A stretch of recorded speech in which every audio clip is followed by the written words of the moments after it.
Pagi ini kita akan dengarkan firman Tuhan yang berjudul adalah hidup sembarangan. Emang boleh? Ya itu kan pertanyaannya, saudara nanti yang jawab. Saudara, nanti ibadah kedua, firman yang akan dibagikan berjudul adalah inisiatif dalam bertanggung jawab. Hidup sembarangan. Memang di dalam kehidupan ini apakah banyak orang yang hidupnya suka sembarangan? Buang sampah sembarangan, ya gitu ya. Ngomong sembarangan, mukul sembarangan, nipu sembarangan, hidupnya sembarangan, gak jaga mata, hidup sembarangan dengan lakukan seks bebas di mana-mana, seenaknya kayak gitu. Ada. Kenapa saudara? Terkadang mereka nggak menyadari bahwa kehidupan itu berisikan tanggung jawab yang harus mereka pertanggungjawabkan suatu saat nanti di hadapan Tuhan. Saudara, saya akan bacakan firman Tuhan di dalam kitab Galatia pasal yang ke-6, ayat 4 sampai yang ke-5. Setiap orang harus memeriksa sendiri apakah kelakuannya baik atau tidak. Kalau baik, ya boleh merasa bangga atas hal itu. Tetapi tidak usah ia membandingkannya dengan apa yang dilakukan orang lain. Oh kayaknya lebih bagusan gua deh. Kayaknya lebih baikan gua deh dibanding orang lain. Gak usah. Tapi firman Tuhan bilang kayak gini. Sebab masing-masing orang harus memikul tanggung jawabnya sendiri. Boleh enggak saudara, Bapak Ibu, saya ajak kita baca dengan suara yang kuat. Yang tulisannya yang tebel saja. Boleh? Bilang kiri kanannya, baca ya. Oke. Satu, dua, tiga.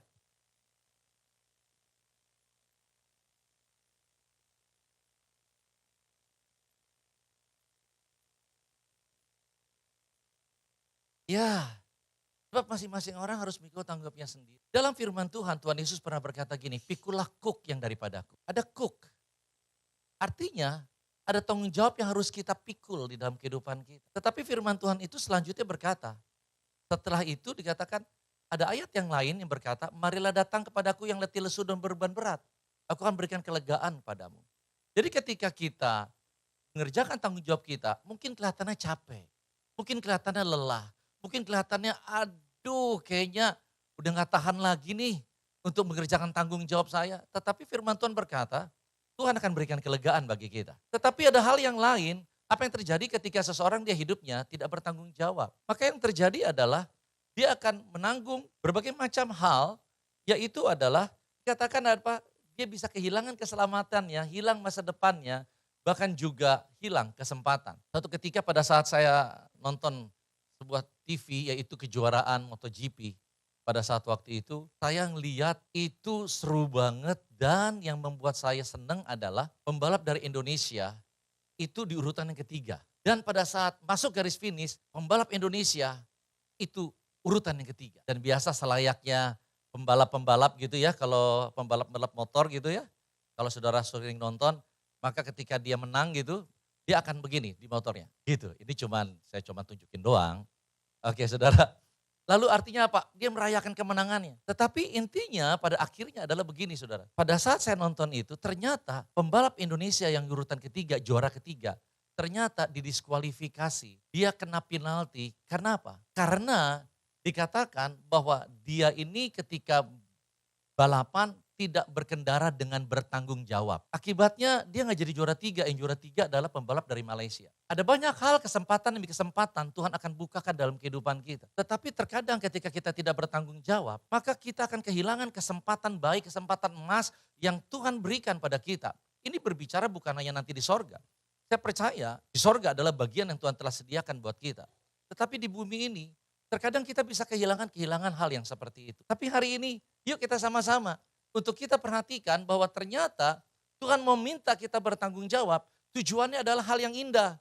Supaya kehidupan kita dapat menerima kepercayaan yang lebih besar. Kenapa? Karena Tuhan ingin membawa kehidupan kita dari satu level kepada level yang lain. Tuhan ingin mempromosi kehidupan kita. Tuhan ingin mengerjakan perkara-perkara yang lebih besar dalam kehidupan kita. Tetapi kuncinya adalah kita harus belajar bertanggung jawab. Dan bahkan yang lain firman Tuhan berkata dalam kitab Matius, bahkan di kitab 2 Korintus pasal yang kelima, dikatakan ayat 10, sebab kita semua pasti akan berdiri di hadapan tahta pengadilan Kristus, di sanalah setiap orang akan menerima balasan yang setimpal dengan perbuatannya selama hidup di dalam tubuh duniawi.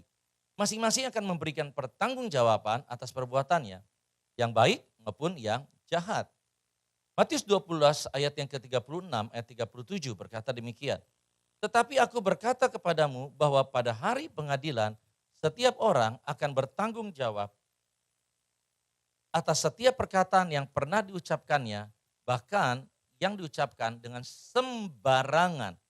Waktu Allah mengadili setiap manusia, semua kata-kata yang pernah kamu ucapkan akan menjadi bukti untuk memutuskan apakah kamu dihukum atau dibenarkan. Jadi saudara, hari ini saya yakin saudara sudah ngerti banget, ini udah minggu ketiga. Saudara, saya yakin bahwa saudara mengerti bahwa tanggung jawab itu adalah bukan pilihan tetapi sebuah keharusan. Tanggung jawab adalah hal yang sangat penting untuk kita kerjakan di dalam kehidupan kita. Tetapi juga saudara, ada yang dikatakan demikian, maturity dikatakan doesn't come with age but with the acceptance of responsibility. Bahwa seberapa kita menjadi dewasa tidak ditentukan berapa banyak usianya kita. Tetapi ditentukan seberapa banyak tanggung jawab yang kita ambil dalam kehidupan kita. Yang mengerti katakan amin. Dan Tuhan mau kita belajar untuk mengambil tanggung jawab dalam kehidupan kita. Bertanggung jawab apa? Mulai hari ini belajar bertanggung jawab untuk mikir dulu sebelum ngomong. Mikir dulu sebelum bertindak. Jangan kita seenaknya ngomong saudara. Ada orang-orang di dalam kehidupan kita. Kita lihat ada orang-orang yang keluarganya berantakan. Anak-anaknya broken home. Kenapa? Pernikahan bercerai. Kenapa? Karena mereka tidak bertanggung jawab untuk menjaga perkataan dan pikirannya. Saudara, mereka ngomong seenaknya, tindak seenaknya. Mereka enggak jaga diri mereka untuk hidup kudus. Mereka enggak jaga hidup mereka, mata mereka untuk melihat hal-hal yang benar. Tetapi mereka seenaknya, selingkuh sini sana. Mereka berkata, habis dosa itu nikmat sih. Orang yang seperti ini tentunya kita tahu, mereka enggak akan pernah bisa untuk menjadi seorang yang dewasa. Bukankah firman Tuhan berkata bahwa kita adalah ahli waris, kita anak Allah, kita adalah ahli waris. Tetapi kita bisa menjadi ahli waris kalau kita sudah akil balik. Artinya kehidupan rohani kita menjadi dewasa, gak terus kanak-kanak. Bagaimana kita rohaninya menjadi dewasa, yaitu adalah tandanya kita bersedia mengambil tanggung jawab yang ada dalam kehidupan kita. Dimulai dari tanggung jawab diri kita sendiri. Kita harus belajar mengambil tanggung jawab atas kehidupan kita. Kenapa itu penting? Karena begini saudara, orang yang tidak dapat bertanggung jawab atas dirinya sendiri, maka mereka tidak akan bisa bertanggung jawab atas kehidupan orang lain. Itulah yang saya mau ajak kita sama-sama pahami, bahwa kita tidak bisa dapat bertanggung jawab atas kehidupan orang lain, kalau kita nggak bisa bertanggung jawab atas kehidupan kita sendiri. Saya mau kasih contoh, saudara nggak akan pernah bisa menjaga kekudusan pernikahan saudara, kalau saudara nggak bisa jaga kekudusan diri saudara sendiri. Saudara tidak akan pernah bisa jaga perasaan istri saudara, suami saudara, anak saudara, orang tua saudara, kalau saudara nggak bisa jaga perasaan saudara sendiri. Kalau emosi meledak aja seenaknya, buang sampah sembarangan, caci maki sembarangan. Kita nggak bisa bertanggung jawab atas kehidupan orang lain kalau kita nggak bisa bertanggung jawab atas diri kita sendiri. Maka itu kita temukan kenapa ada anak broken home. Kenapa? Karena ada orang-orang yang bertanggung jawab di dalam kehidupan rumah tangga. Dan sayangnya itu seringkali adalah kita sebagai orang tua. Kita seenaknya. Kita tuntut anak kita untuk hidup benar. Kita tuntut anak kita untuk tidak berbuat salah. Tetapi kita tidak bertanggung jawab atas diri kita sendiri. Kita berbuat salah seenaknya. Lalu kalau kita ditegur kita marah. Kita tersinggung. Lu kurang ajar sama gue sebagai orang tua. Masalahnya adalah kitanya yang gak pernah sadar. Bukan anak kita yang gak pernah sadar. Kitanya terkadang gak pernah sadar. Jadi hari ini yuk sama-sama di dalam kehidupan kita. Saya yakin dan seyakin-yakinnya setiap kita pasti ingin kehidupan pernikahan kita itu harmonis. Setiap keluarga kita menjadi keluarga yang rukun dan bahagia. Bisnis kita menjadi bisnis yang diberkati Tuhan. Jadi saudara, hari ini saya mau ajak kita belajar sama-sama. Untuk kita belajar bertanggung jawab. Kita nggak akan pernah bisa menjaga keutuhan pernikahan kita kalau kita tidak mau belajar bertanggung jawab atas kehidupan kita sendiri. Saudara, kita nggak akan pernah bisa melahirkan atau kita bisa melahirkan seorang anak.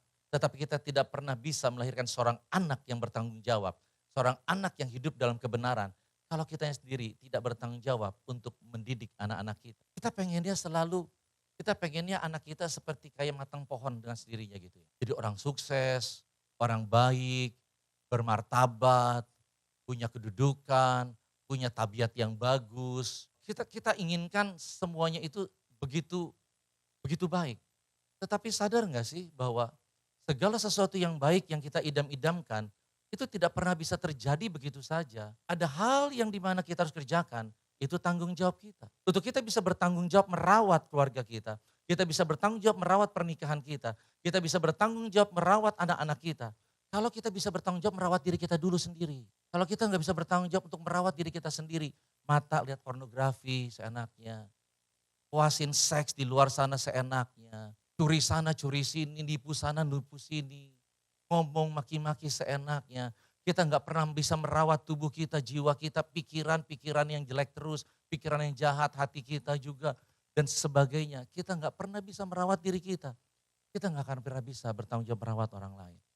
Hari ini, kalau saudara saksikan sebuah keluarga yang baik, coba lihat, dalam keluarga itu ada tanggung jawab yang dikerjakan oleh setiap orang yang ada dalam rumah itu. Kita ngerti sekarang bahwa oke, saya harus bertanggung jawab atas diri saya sendiri.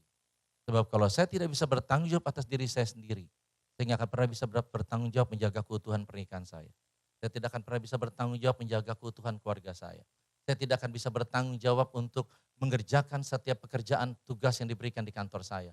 Kalau saya tidak bisa bertanggung jawab atas diri saya sendiri, maka yang terjadi adalah segala sesuatunya akan menjadi kacau. Sekarang ini yuk kita masuk lebih dalam. Bagaimana caranya agar kita dapat mengerjakan, bagaimana kita dapat bertanggung jawab atas diri kita sendiri. Yang pertama adalah, yaitu adalah untuk kita menjaga hati kita. Kita harus menjaga hati kita. Saya udah pernah sampaikan di tempat ini bahwa hati ini adalah pusat kehidupan seseorang. Seperti apa kualitas hati kita akan menentukan seperti apa kualitas kehidupan kita. Ketika hati kita baik, ketika hati kita benar, maka tanggung jawab kita juga akan menjadi baik dan benar. Kita tidak akan pernah dapat mampu mengerjakan tanggung jawab kita dengan baik dan benar kalau hati kita tidak baik dan tidak benar. Kalau hati kita contoh, kalau seandainya kita lagi kesel banget sama orang. Ya anggaplah keselnya itu sama suami, sama istri. Kalau ada, saya mah udah kagak ada, saya mah single parent sekarang. Oke, keselnya sama anak. Coba bayangin sebentar. Kalau kita kesel banget sama orang, yang terjadi apa? Kita malas ngomong sama dia. Kita malas ngomong. Ketika kita malas ngomong sama dia, berarti komunikasi kita macet. Dan ketika komunikasi kita macet, maka yang terjadi hubungan kita akan renggang. Hubungan kita renggang, maka yang terjadi pernikahan berada di ujung bahaya. Kalau seandainya berapa banyak yang hari ini kerja? Yang kerja. Oke, misalnya saudara kerja. Udah kerja di situ 20 tahun kerja, udah setia banget, gaji gak pernah naik. Nah, pokoknya udah di situ ya. Kerjaan nambah terus. Aduh, pada saat waktu itu udah sore, udah pulang nih. Udah pengen pergi nih, aduh jalan-jalan. Bos tiba-tiba masuk, tiba-tiba begini. Nih ada kerjaan, hari ini beresin ya. 4 banget gak? Ini bukan dari tadi. Lu hahehe di dalam ruangan teleponan. Udah sore aja lu kasih gue kerjaan. Lalu ada anti-wanti lagi. Awas ya kalau gak selesai. Keselnya minta ampun, betul gak sih? Ada orang-orang yang bisa menjaga hatinya dengan kesalnya. Apa yang terjadi? Bodoh amat, gua pulang aja. Tanggung jawabnya beres gak? Enggak. Jadi kita harus menjaga hati kita dengan baik. Amsal 4 yang ke-23 berkata demikian. Yang terutama sekali, jagalah hatimu karena hatimu mempengaruhi segala sesuatu dalam hidupmu. Kita harus belajar bertanggung jawab untuk menjaga hati kita. Ada orang-orang yang berkata gini, emang saya dari sononya udah begitu. Saya emang dari lahir, udah meledak-ledak kalau ngomong. Buktinya mami saya bilang kalau nangis tuh ya kenceng banget. Emang dari modalnya udah begitu, udah meledak-ledak. Ada orang yang berkata bahwa, ya habis saya orang dominan sih ya. Habis saudara kalau ngerti yang merah, hijau, kuning, ungu. Saya orang merah sih ya. Bagaimana? Ya memang udah wajarnya kayak gitu, meledak-ledak. Memang itu udah ciri khasnya orang dominan, ciri khasnya orang merah. Kamu bilang itu ciri khasnya orang yang tidak dewasa. Bukan orang dominan, bukan orang merah. Itu ciri orang yang tidak dewasa aja. Dan orang terkadang nutup-nutupi dengan segala hal, istilahnya untuk membenarkan dirinya. Kalau kita nggak belajar menjaga perasaan kita, menjaga emosi hati kita itu childish. Jangan heran makanya itu anak-anak nggak hormat sama kita. Kenapa? Karena mereka lihat orang tuanya kanak-kanak. Kadang-kadang lebih kanak-kanak dibanding dia, walaupun mungkin usianya banyak. Tetapi masalahnya adalah orang tua yang childish nuntut anaknya menghormati dia. Untuk kita menjaga emosi kita, untuk menjaga hati kita. Jangan biarkan diri kita overthinking, dikuasai oleh pemikiran yang khawatir terus. Saudara, ketika kita dikuasai oleh overthinking, nanti ini bagaimana ya, nanti ini bagaimana ya, nanti ini bagaimana ya. Orang yang overthinking cenderungnya adalah bisa menjadi berpenyakitan. Kalau dia berpenyakitan, akibatnya dia nggak bisa mengerjakan tanggung jawabnya dengan baik. Jadi kita harus belajar untuk dewasa. Ciri orang dewasa memang mengambil tanggung jawab. Dia bisa mengambil tanggung jawab, tetapi orang yang dewasa yang bisa mengambil tanggung jawab adalah ketika dia bisa menjaga hatinya. Biar firman Tuhan ini menjadi cermin buat kita. Di dalam waktu yang tinggal sebentar lagi, saya mau ajak kita sama-sama. Yuk belajar.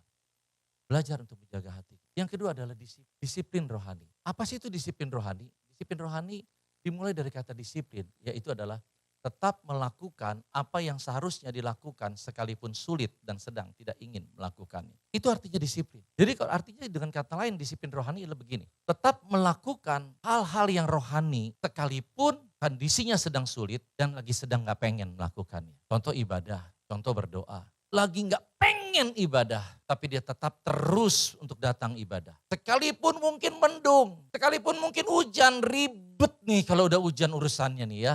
Kayaknya gak usah ke gereja deh. Orang yang punya disiplin rohani dia akan berkata gini, sekalipun hujan, susah untuk pergi beribadah, aku akan tetap pergi beribadah. Itu orang yang disiplin secara rohani. Seringnya yang terjadi dalam kehidupan kita enggak membangun disiplin. Kita sekali lagi ya, kita hanya melakukan segala sesuatu hal yang baik dan benar, hanya sekedar waktu kita lagi pengen, lagi punya minat, lagi punya niat. Doa, kapan doa? Ya doa kalau lagi pengen. Beribadah bagaimana? Ya beribadah kalau lagi sempet, kalau lagi pengen. Kalau enggak, ya enggak. Hal yang seperti itu tidak akan membawa kita bertumbuh menjadi dewasa. Kita harus belajar, berdisiplin di dalam hal rohani kita. Hal yang pertama disiplinnya adalah tentang apa? Doa. Firman Tuhan bilang, tetaplah bangun dan berdoalah terus. Firman Tuhan bilang ada kata terus. Tetaplah bangun dan berdoalah terus, bukan sekali-sekali. Berdoalah terus, supaya kamu masing-masing tidak berdosa waktu iblis mencobaimu. Memang rohmu ingin berbuat yang baik, tetapi tubuhmu tidak sanggup. Memang di hati kita bilang gini, saya pengen untuk menjadi orang yang bertanggung jawab. Saya pengen kok bertanggung jawab atas keluarga saya. Saya pengen bertanggung jawab atas anak saya. Saya pengen bertanggung jawab atas diri saya sendiri. Firman Tuhan bilang gini, kita nggak akan pernah bisa dengan kekuatan kita sendiri sebab tubuh kita nggak sanggup. Maka itu kita harus perlu berdoa. Dan firman Tuhan jelas berkata gini, kita harus berdoa terus supaya kita nggak jatuh dalam dosa. Artinya kita bisa bertanggung jawab menjaga kekudusan diri kita sendiri. Kita bisa bertanggung jawab menjaga lidah perkataan kita sendiri. Yaitu pada saat waktu kita berdoa terus. Kenapa? Karena kita nggak pernah bisa kok. Saudara dikhotbahkan 100 kali tentang tanggung jawab. Kita nggak akan pernah bisa menjadi orang yang bertanggung jawab dengan kekuatan kita sendiri. Kita nggak bisa hanya sekedar gini, saya mau. Ada banyak orang jadi orang Kristen frustrasi. Kenapa? Karena berkata begini, kok gue nggak pernah bisa-bisa sih? Gue pengen, bukan nggak pengen, gue pengen. Tapi kok gue nggak bisa-bisa sih? Ya memang untuk kita hidup benar, hidup kudus, hidup bertanggung jawab di mata Tuhan dan di hadapan manusia. Enggak cukup hanya sekedar kita mau, enggak cukup hanya sekedar kita punya keinginan, enggak cukup hanya sekedar kita berusaha, tetapi kita butuh pertolongan Tuhan. Kita perlu pertolongan Tuhan. Kita dengar teori banyak untuk jaga kekudusan, bertanggung jawab atas kekudusan diri sendiri. Bagaimana caranya? Begini ya caranya ya, kalau kamu lihat perempuannya yang bisa menggoda kamu, jangan lihat, nengok ke sono. Tapi berapa banyak pada saat lihat cewek yang menggoda, nengok tapi kepala nggak bisa nengok. Nengoknya bagaimana? Nengoknya ngikutin dia, bukan nengoknya ke sono. Kenapa? Kan udah tahu. Seringkali orang tua sama anak juga begitu kan. Lu kenapa sih dibilangin kagak bisa ngerti-ngerti? Lu kan udah tahu dong, udah gede tahu tanggung jawab dong. Tahu tanggung jawab dong. Kenapa? Karena memang kita nggak pernah bisa dengan kekuatan kita sendiri. Kita perlu pertolongan Tuhan dan bagaimana caranya? Berdoa terus. Dan yang kedua, yaitu adalah Ibrani 10 ayat yang ke-25. Janganlah kita lalai menghadiri kebaktian di gereja. Seperti yang dilakukan beberapa orang. Tetapi marilah kita saling memberi dorongan dan saling mengingatkan teristimewa sekarang ini. Sebab hari kedatangannya yang kedua kali sudah dekat. Firman Tuhan bilang kayak gini, marilah kita saling memberi dorongan dan saling mengingatkan. Mendorong kemana? Mengingatkan apa? Kalimat sebelumnya, menghadiri kebaktian di gereja. Rasul Paulus berkata begini, rajin-rajin ibadah dan saling mengingatkan satu yang lain. Ayo ibadah yuk, dorong mereka, ingatkan mereka. Kenapa? Karena ketika kita datang beribadah, kita sedang dibawa masuk dalam hadiratnya Tuhan. Ketika kita datang beribadah, kita sedang dibawa untuk di dalam persekutuan orang-orang kudus yang dikuduskan oleh Tuhan. Untuk apa? Kita bisa saling mengingatkan, saling menyemangati. Berapa banyak saudara terkadang mengalami ketika mau pergi ke gereja kayaknya males banget. Tetapi ketika sudah di gereja, loh hilang tuh rasa malesnya. Kita bisa masuk hadirat Tuhan. Dan itulah sumber kekuatannya kita. Kita perlu itu. Kita perlu untuk terus masuk dalam hadirat Tuhan. Dalam ibadah, di dalam saat teduh, di rumah maupun juga dalam ibadah. Ibadah bukan hanya berbicara mengenai di hari Minggu, tetapi juga berbicara mengenai komsel, life, komunitas yang kita hidupi selama ini. Kenapa saudara? Karena ketika kita ada di dalam sebuah ibadah, kita itu bisa masuk dalam hadirat Tuhan dan kita punya teman-teman yang saling membangun dan menguatkan kita. Untuk kita bisa terus maju dalam kebenaran. Bahkan di gereja ini bukan hanya ada ibadah raya, bukan hanya ada komsel, tapi ada rumah doa juga lagi. Kita bisa terus dibangun di dalam hadirat Tuhan. Kita perlu yang seperti itu. Kita perlu untuk kita sama-sama untuk membangun hubungan. Kalau dia anak muda, mungkin gak ada rumah doa, tapi di anak muda ada yang namanya worship night. Setiap hari Jumat, mereka masuk dalam hadirat Tuhan. Tujuannya apa? Karena kita ngerti, kita gak akan pernah bisa untuk hidup benar dengan kekuatan kita. Kita akan menjadi orang Kristen yang begitu-begitu saja. Kalau kita tidak membangun disiplin rohani dalam kehidupan kita. Yang mengerti saya beri katakan amin. Kita akan bisa dapat jadi orang yang bertanggung jawab. Artinya menjadi seorang yang dewasa ketika kita disiplin kerohaniannya kita. Jangan cuma berkata begini, oh iya saya ke gereja rajin kok. Ibadah hari Minggu, saya rajin. Rumah doa, gak pernah absen. Live, selalu hadir. Hadir Bu, hadir Pak. Tapi doa setiap harinya enggak, ya jangan. Kita harus bangun kehidupan persekutuan kita dengan Tuhan setiap hari. Ada amin? Pemusik boleh naik ke atas ke mimbar, boleh bantu saya. Hari ini sebentar kita mau berdoa. Kita mau datang sama Tuhan. Saya sangat ngerti sekali. Berbicara mengenai mengerjakan tanggung jawab. Tantangannya berat. Udah masalah yang ada di luar, gak mudah tekanan itu datang menghimpit kita. Belum lagi perasaan. Ada aja orang yang bikin masalah, yang bikin kita keki, yang bikin kita kesel. Udah di luar, di rumah juga kita ngadepin orang-orang yang bikin kesel. Kayaknya aduh kita udah males kayaknya ngapa-ngapain. Udah gak mau urusin apa-apa deh kayaknya. Sebodoh amat dah. Saudara, mungkin di dalam kehidupan kita ada hal-hal yang seperti itu. Ada masa-masa yang seperti itu. Kita udah males ngapa-ngapain. Apalagi tentang hal rohani, udah males. Doa males, baca Alkitab males. Ibadah juga kalau karena takut aja nanti terjadi apa-apa yang jelek, maka itu ke gereja. Jangan juga saudara karena itu ya. Tetapi itu juga udah males. Yuk kita sama-sama. Kita bangun kesadaran kita. Saya butuh Tuhan, saya perlu Tuhan. Tuhan tolong saya, urapi saya, bantu saya, kuatkan saya. Bangkitkan kembali keinginan untuk dekat dengan Tuhan. Bangkitkan kembali kesadaran untuk membangun disiplin rohani. Berdoa, beribadah.